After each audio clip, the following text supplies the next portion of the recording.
Ve lo dico sinceramente, non mi aspettavo un'estate così calda, ma calda nel settore IMTB. Quanta roba sta arrivando fuori.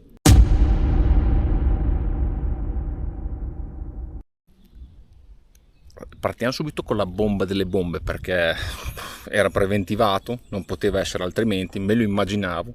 Viene fuori il regolamento dell'European IMTB Enduro Tour, naturalmente powered by Bosch, però il CIV, che è questa associazione delle due ruote, dell'industria delle due ruote tedesca,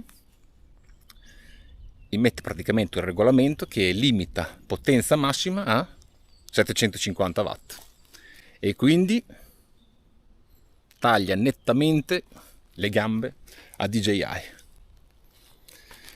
Ne parlavamo, era inevitabile perché la differenza ad oggi è estrema. Non c'è nessun competitor, e metto anche dentro Specialized, che riesce a fare, diciamo, i tempi persona a parità di persona di una bicicletta motorizzata DJI Avinox. Adesso non so che cosa succederà, non so che cosa magari DJI dirà a riguardo di questo, ma di sicuro c'è che DJI non sta ferma. Per quanto riguarda il mercato standard, quindi quello che ci interessa di più, lei continua a bombardare, continua a buttare fuori upgrade incredibili. Non sta ferma. Sono tutti dietro a rincorrere? Chi lo sa. Molti secondo me si sono seduti, nel senso che hanno detto ok, 750 watt è il limite, tanto più su di lì non ci lavoro per fare una cosa più potente perché tanto taglieranno. Ma nel caso invece DJI vince questa, tra virgolette, causa e riesce a portare il 1000 watt di potenza come uno standard, secondo me ne vedremo delle belle sul mercato degli IMTB. Vi ripeto, non servono, se dobbiamo andare a ripetere un errore tipo con i monopattini che dopo abbiamo bisogno delle targhe o assicurazioni, meglio non averli quei 1000, ma se c'è la possibilità di fare uno sviluppo, arrivare a dei motori talmente così potenti, ma soprattutto non guardiamo solo la potenza, guardiamo cosa sta facendo per sprigionare questa potenza, perché sta lavorando tantissimo sul software e l'ultimo upgrade che ha fatto è un ulteriore step per quello che riguarda, ok, 1000 watt di potenza, trasmissione di questi 1000 watt di potenza ai 105 Nm, funzione boost che possiamo regolare dai 10 ai 60 secondi addirittura, possiamo decidere noi, portare quindi a 120 Nm in questo periodo, ma soprattutto riduzione della potenza in fase di cambiata, che secondo me è quello che aiuterà appunto a preservare le nostre trasmissioni finché non ci sarà l'innovazione appunto riguardante le nostre trasmissioni o a livello di materiali o a livello di tipo. E poi Real Time Tune, che cos'è? Praticamente ti concede la possibilità di variare i parametri, regolarli a seconda del percorso che stai facendo, utilizzando i pulsanti che hai sul tuo cockpit. Non hai più bisogno di tirare fuori il telefono per regolare Tour, Turbo o Eco.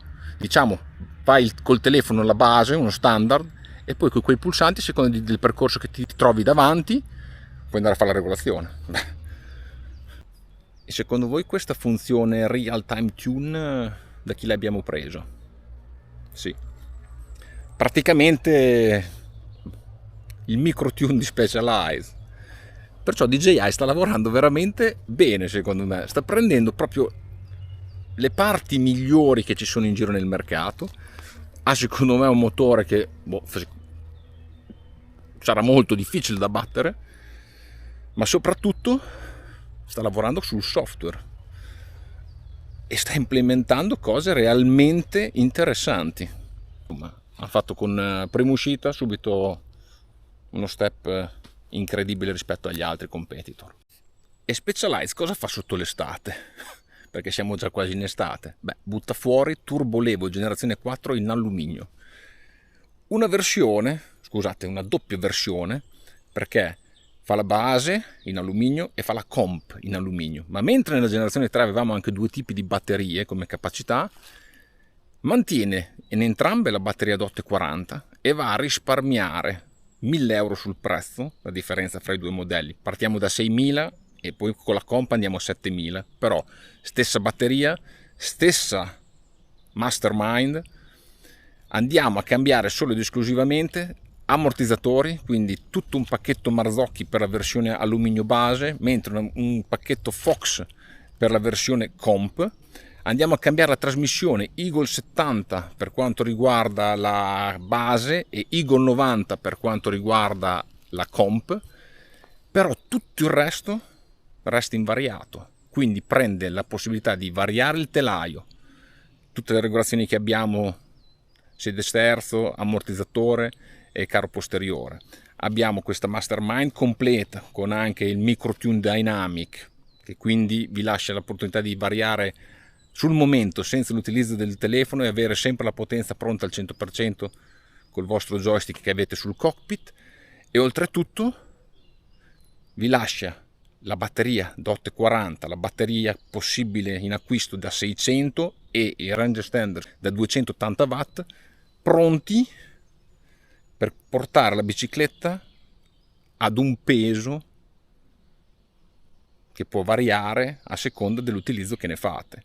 È chiaro che l'alluminio pesa un po' di più, partiamo con la base che siamo a tiro dei 26 kg, sotto i 25 kg con la versione comp, però chiaramente batteria DOT 40, se cambiate il tipo di batteria chiaramente il peso si riduce.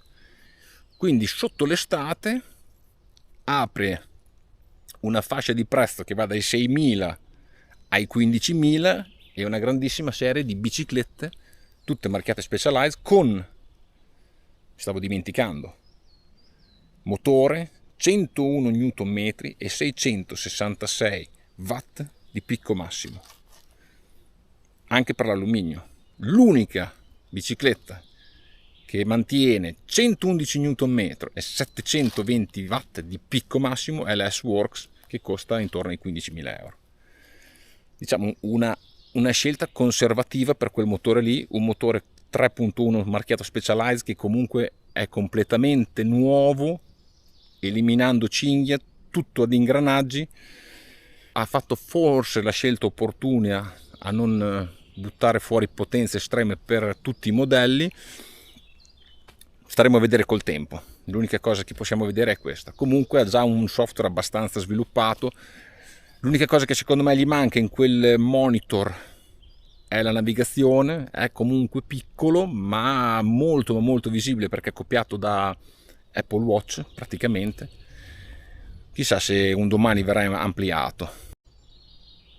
E per finire voglio concludere con Bosch.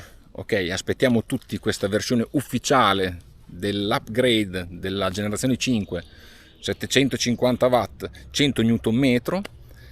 Volevo parlarvi un attimo del Kiosk 400 perché comunque magari non è ancora chiaro. Il Kiosk 400 può essere installato nel cannone centrale della vostra e-bike, se è possibile, al posto delle 5 tacche che erano precedentemente montate per guardare appunto il livello della batteria. Un Kiosk 400 che non è gratuito come l'upgrade che potete fare al vostro motore, è acquistabile a parte, che sia ben chiaro, prezzo intorno ai 250 euro. Mi raccomando, se volete acquistarlo rivolgetevi a un rivenditore e guardate se effettivamente si può montare. Alcuni e-bike che montano in generazione 5 comunque non hanno quel buco, tra virgolette, in mezzo al tubo centrale.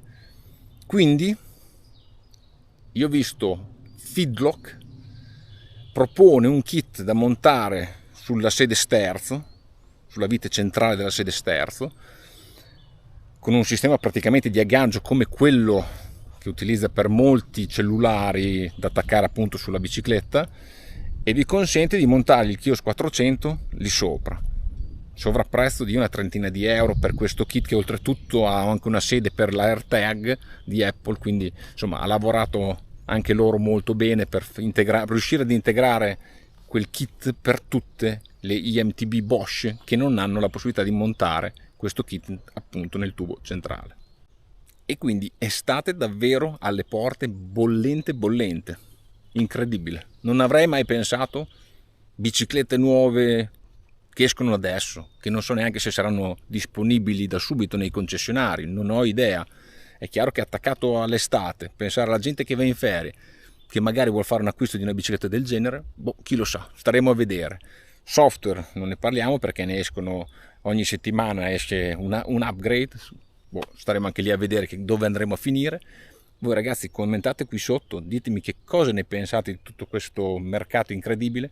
Stiamo andando in rampa verso l'Eurobike di Francoforte a fine mese. Proverò a farci un salto vicino a casa mia, dai, perché no? Iscrivetevi al canale, mi raccomando, e noi ci vediamo al prossimo video, ragazzi. Ciao ciao ciao ciao ciao ciao.